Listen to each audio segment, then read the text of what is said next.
What's going on, guys? This is Rob, and we are back with Fall of X, the end of the X-Men as we know them. And this opens up with the declaration that the Mutant Massacre has officially begun, which is a great callback, especially considering this involves a variation of Mr. Sinister. There is a whole story arc behind that. It's pretty amazing. We'll cover it if you guys are interested. But the thing about this is that Orchis, right, the anti-mutant organization that is a combination of like Hydra, Advanced Idea Mechanics, former SHIELD agents, and so on and so forth, they orchestrated an attack on the mutant population, and those mutants that they didn't kill, they forced off to Mars. What they're doing here is launching a kind of rewriting of history and more or less propaganda, where they're putting out this idea that mutants had killed a portion of humanity which were on the island of Krakoa during the X-Men Gala, right? Their great big huge mutant-based kind of massive event that they all hold. And Firestar is one of the very few mutants that had actually rallied to their side. In fact, the only mutant that sided with Orchis. Now, in the last video that we covered, during the events of the X-Men Hellfire Gala, that what Jean Grey had done before she died in the assault on the X-Men is that as one of the most powerful telepaths throughout the entirety of the mutant population, she had slightly modified the mind of Dr. Stasis to basically trick him into thinking that Firestar had been feeding him information the whole time. It was a way to basically keep her alive, but at the same time, put at least one mutant in a position to where they could gain information on what Orchis was doing. But what we end up finding out here is that Orchis is pretty hardcore, right? Mars was at one point kind of a refuge for the mutant population. It's in the middle of the Genesis War right now, and it's in the middle of a civil war. We don't really have a whole lot of information on the Genesis War that hasn't technically started yet, and so we don't know exactly how it's going to play out. But suffice it to say, 250,000 mutants, which were on Krakoa at that point, are now currently on Mars, and who knows what's going to happen to them. They're also putting them through these kind of forced relocation camps where they're actually performing gene therapy and quote-unquote curing them of their mutant illness. The reality here is that they're probably just performing some pretty gruesome experiments on them. But the whole idea here is they basically say, unlike the mutant population who lied to you and who tricked you, we're keeping you informed. We're keeping you aware. Now, one of the things that seasoned X-Men readers will know is that this falls almost perfectly in line with the events of Days of Future Past, and to a degree the original Mutant Massacre, although that was massacring a whole bunch of Morlocks in the tunnels of New York's sewer system, so not exactly the same thing. But it really feels more like a Days of Future Past event, right? Humanity launching an attack against the mutant population and then spinning it to basically make it look like it is a real and tangible event that benefits humanity. Now, of course, that led to them activating the Sentinels, and the Sentinels took everything over, but the fact remains, there are a few holdouts here and there within the mutant population, right? Small pockets of resistance. The first among these is Captain Krakoa, who was at one point Cyclops, and as far as I'm aware, we don't know the identity of the new version, but he's kind of like the mutant population's own version of like Captain America, if you want to call him that, right? Kind of like a superhero specifically for the mutant population that kind of stands as like the best of them. But the other thing about this is that Fei Long ends up meeting with the President of the United States. Now, Fei Long is this guy who is staunchly anti-mutant. And as you guys will notice from these giant sentinels, these look like they're made from Stark tech. That is an accurate statement. That did happen. We will cover that because basically Iron Man more or less unwittingly ended up developing sentinels using Stark tech that are designed to hunt down the mutant population. But Fei Long kind of puts this idea off, right? As a member of Orchis and kind of this anti-mutant group, he puts this idea out there that they've done a few different things. First and foremost, these sentinels are stationed throughout different places around the world, specifically areas where mutants are most likely to congregate. Of course, Krakoa being a perfect example, because what better place to try to rally what few forces they have left than within the mutant nation of Krakoa itself, despite the fact that it's inaccessible. Now, while they have moved a whole bunch of mutants, right, forced relocated them to Mars. What they've also done is they've taken a whole bunch of their War Machine non-manned sentinels and stationed them out there at Phobos, which is the moon that orbits Mars, in order to basically keep recon, right? To keep an eye on the planet to see what they're doing. And so what we end up doing is transitioning to Dr. Stasis when he's at one of the prison facilities where these different mutants are being held, right? The Henry Gyrick Center for Behavioral Studies, which is on Randall's Island. The reason why it's called the Henry Gyrick Center for Behavioral Studies is that back during the Chris Claremont days in X-Men, Henry Gyrick was very much an anti-mutant guy. And in fact, he was a major focal point in Project Wide Awake, which was basically a government-sanctioned anti-mutant task force that stretched from the highest levels of government, right? The president, senators, congressmen, congresswomen, state police, local sheriff's offices, the FBI, the CIA. I mean, it was everything, right? Just this massive anti-mutant government organization that actually kind of operated in the dark, that it was very cloak and dagger. But when Dr. Stasis is here, he ends up going into a room that's holding quote unquote prisoner number 10. And as he's talking to this guy, what he's basically doing is telling him, like, everything is done. Like, it's over. The mutants are defeated. The X-Men are gone. Most mutants that are on Earth are basically out. And the ones who remain here are these little small pockets of resistance. And oh, lordy me, they may come after us one day, you know, boo-hoo. Like, it's just one of these things where it's kind of like, game over, you lost, we won. Join our side, put forward our anti-mutant rhetoric, support the statement that you guys attacked humanity, and we'll do you a courtesy, right? You'll be treated better than everybody else. Come to find out, he's talking to Cyclops. Now, leaving out the post-Avengers versus X-Men landscape where Cyclops was just a straight-up villain, he's a good guy now, right? He's the Boy Scout. What's really gruesome about this is that in order to keep him from being able to use his optic blast, they've sewn his eyes shut, which is pretty messed up. But of course, he won't turn. Like, he refuses to side against the mutant population, betray Xavier's dream, or anything along those lines. And so for the most part, he's taunted, right? Like, there's a ring of sentinels around Krakoa. There's no safe haven for the mutant population. Those X-Men who were out there and are trying to, like, rally their forces as best they can, it's game over. But there's one thing going on here that Dr. Stasis is not accounting for, and I'm not even fully sure of the fact that he's aware of what's going on. But before we get to it, what we do is we pick up with Kate Pryde, because one of the things that had happened during the Hellfire Gala, and really even since the beginning of Jonathan Hickman's X-Men,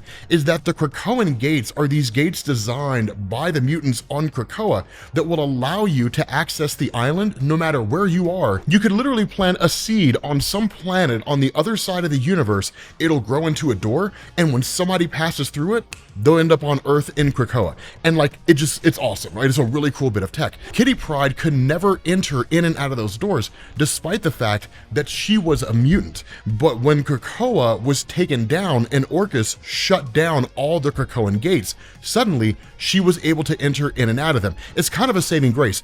I don't really think this was the intention of Marvel. We never got an answer for why she couldn't use the gates before, but it's kind of a cool way to give her a unique ability here, because as the only person who can access the Krakoan gates, she's described as a kind of ghost in the machine. She can segue in and out of these gates, and no one's any other wiser to the fact that she can do it. Because as far as Orcus and all these organizations are concerned, no mutant can enter in and out of Krakoa using Krakoan gates. So she really is their ace in the hole. And in fact, Sync, an Omega level mutant with the power to duplicate the powers of anybody else, even he cannot enter in and out of the gates, despite his ability to duplicate the powers of Kate Pryde. And so that's why he tells her, you're our ace in the hole. You're our secret weapon. You can get into places that people should not be able to get into. The problem with this is that Kate Pryde has taken a very dark turn. And a lot of this is because she's going back to the days when she was operating as a student of Ogun. What does that mean? We'll talk about that here in a little bit, because she gets this just like flat out amazing moment. But the reality here is that Kate Pryde is kind of operating on her own agenda. She's doing her own thing. She's not really following a plan that's laid out by anybody in particular, which makes her rogue, but also makes her an asset because it's very hard to understand what she's doing. Now, one of the other big kickers here, and this is where the situation gets more complicated, the Children of the Vault. They are getting their own tie-in for the Fall of X story, so what we see here is really more of just kind of setting the stage for them.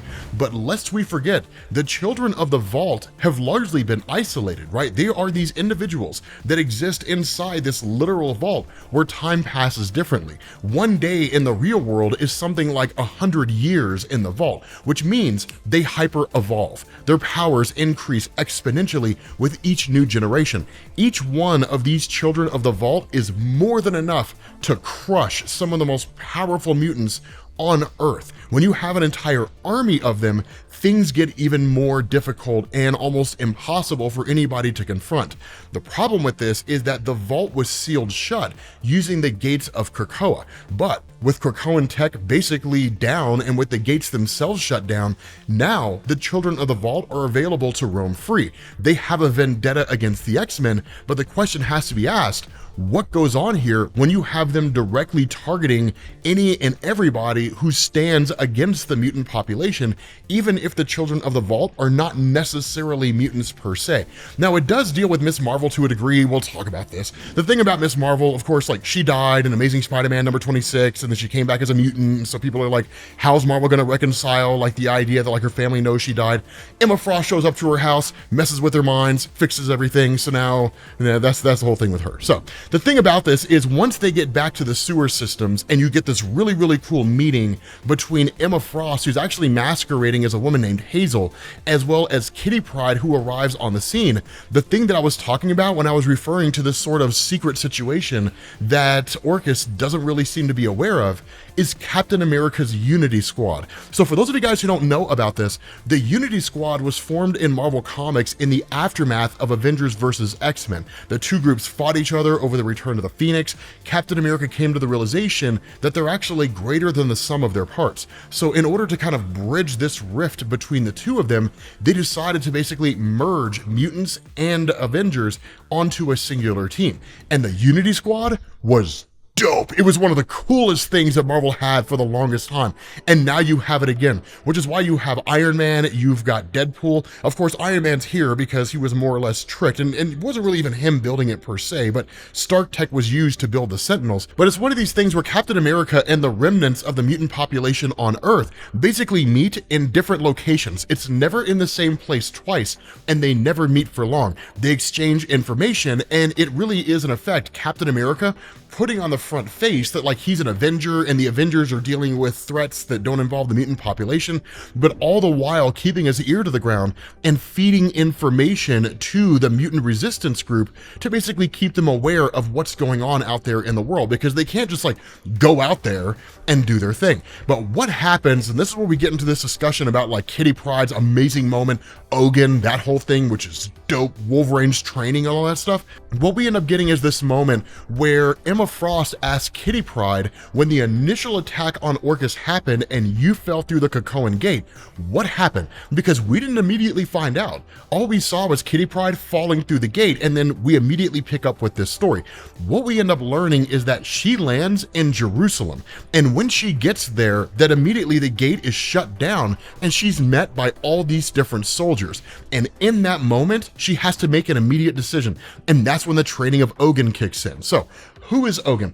Logan is a person in Marvel Comics that is exceedingly old and has a really kind of a relationship with both Wolverine as well as Kitty Pryde. It's more of like a mentor relationship, but Logan was the one that taught Wolverine to kind of control his animal side. So when you go from like Wolverine's history, when he's like out there in the Canadian wilderness and living like an animal, and then suddenly he's with like Alpha Flight and he seems more human, Logan is where that transition took place. The other thing is that Logan trained Wolverine, at least was one of the many people who trained Wolverine, in martial arts, because Logan was a ninja. Logan eventually trained Kitty Pryde, but she's also been trained by Wolverine as well. But she always had this part of her that was like, when it comes down to the wire, that training kicks in. She almost goes into autopilot to a degree. I wouldn't quite call it a berserker rage or anything like that, but her training kicks in and then she literally just shuts everybody down. And that's exactly what happens here. In this moment, when she falls through the gates and then she hears the radio broadcast that the gates have been shut down, that immediately informs her Orchis has total control over the Krakoan transit system. They decide who gets in and who gets out. The fact that she was able to fall through it means she's one of the only people, really the only person as far as she's aware, that can can access it. That information is worth killing for, because if they discovered she could do this, they would kill her. So in response, she immediately kills everybody on the spot, and she does it in like the most amazing way, because she's surrounded by like 10 guys. Now, normally the X-Men don't kill, but given the circumstance, it's perfectly okay. The first thing she does, she grabs this guy's hand, and because Kate Pryde can phase through objects, but can also make objects phase through other things, she forces this guy's gun to phase through his head, and then makes it tangible, kills him on the spot. Then she smashes another guy's head into the ground. One guy comes running at her, so then she uses his momentum, throws him into another guy, and because he's intangible, he basically merges with this other guy, so it's like two humans who are just kind of combined together. She kicks a dude in the balls, she sinks down into the ground, and this guy is half sticking in the ground, right? Just the cement kills him, and then you have two more guys who start shooting at her. Of course, she's able to phase, so like the bullets go right through her. She grabs their grenades, pulls the pins, throws them at them, and then they both blow up. And it's amazing because there's this final guy there who basically begs for mercy, right? Like he literally says like, no, please don't kill me, please don't kill me. Like the X-Men saved me at one point, and she's like, yeah, that's what the X-Men do. We save people, even if they're our worst enemies. And she breaks his neck on the spot. Now, something to understand, this is one of those things where, again, it's similar to Wolverine's Berserker Rage. The training kicks in, the adrenaline kicks in, she deals with the problem, and then as soon as it's all said and done, she comes to terms with what she did, and she realizes she's now become a killer. She's basically an assassin. But this is one of those moments in Marvel Comics when they take a character who has historically been somebody who can kind of do some cool things sometimes, I guess, and they turn him into just a baller character, because now Kate Pryde is one of the deadliest people on Earth, and I would even argue in the universe, right? Just that level, because I mean, how do you kill a person that you can't touch, right? Like a person that can touch you, but you can't touch them. How do you defeat them? Right? How do you destroy that person? It's amazing, right? I mean, I wouldn't say she's like a beyond Omega level character at this point, but I will say her level of strength and power is way beyond anything she's been before. And so she basically tells Emma Frost, I'm gonna go kill Firestar, because she doesn't know that Firestar is a friendly X-Man, and that Firestar's working for them. It's just Jean Grey screwed up the mind of everybody in Orchis and tricked them into thinking that Firestar's been working with them the whole time. And so what we end up doing here is transitioning to Iceman, because Iceman is alive